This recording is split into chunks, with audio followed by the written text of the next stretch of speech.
Hey, this is Mike over at Captain Positivity. Thank you for calling. This is Call Center Kevin with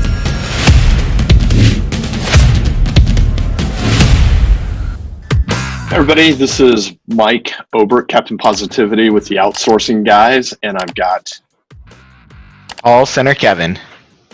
Kevin. It's my favorite. Hey Kevin, here's the question of the day for you. My mom, and I know your mom, still have no idea what we do for a living.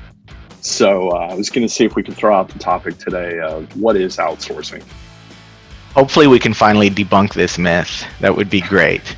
Outsourcing, I understand the confusion in it, but simply put, outsourcing is anytime a business will leverage a third-party vendor for services or product.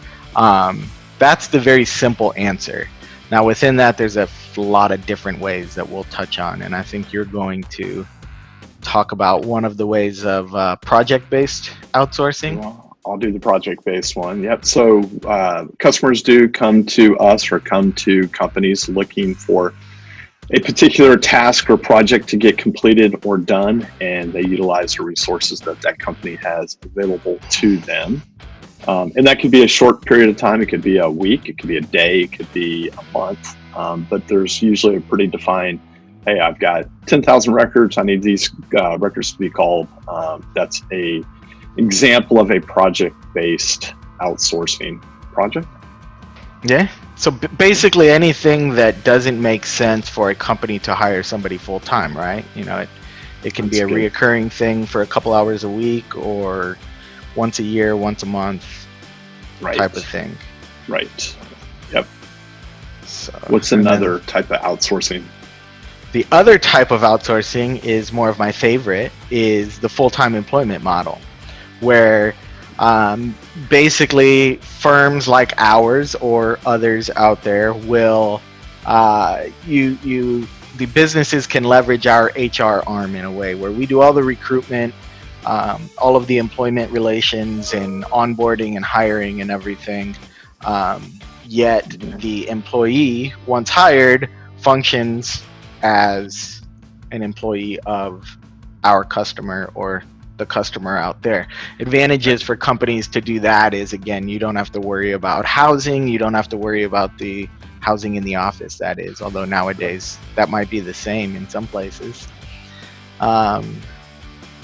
Housing, benefits, overhead, all that fun stuff you don't have to worry about as a company. Right. And that could be anything from a bookkeeper to a social media manager to a programmer, developer.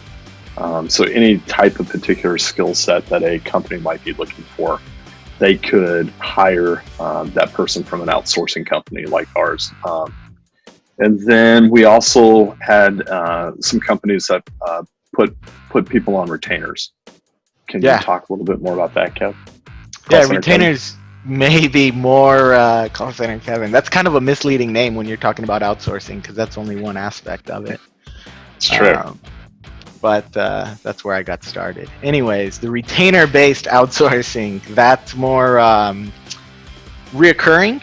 You've got reoccurring work or a reoccurring need, more on maybe on a monthly basis or weekly basis. But again, it's not 40 hours a week or 8 hours a day. So it really doesn't, it's not advantageous for companies to go in and hire somebody full-time in-house. It makes sense to get someone retainer-based because of workload or sometimes because of expertise too. That's a good a thing to note as well is sometimes companies, you know, they specialize in manufacturing or certain things, but they may not be a bookkeeper or a developer or something like that. So you can outsource those special functions to gain that expertise and get that expertise on your team.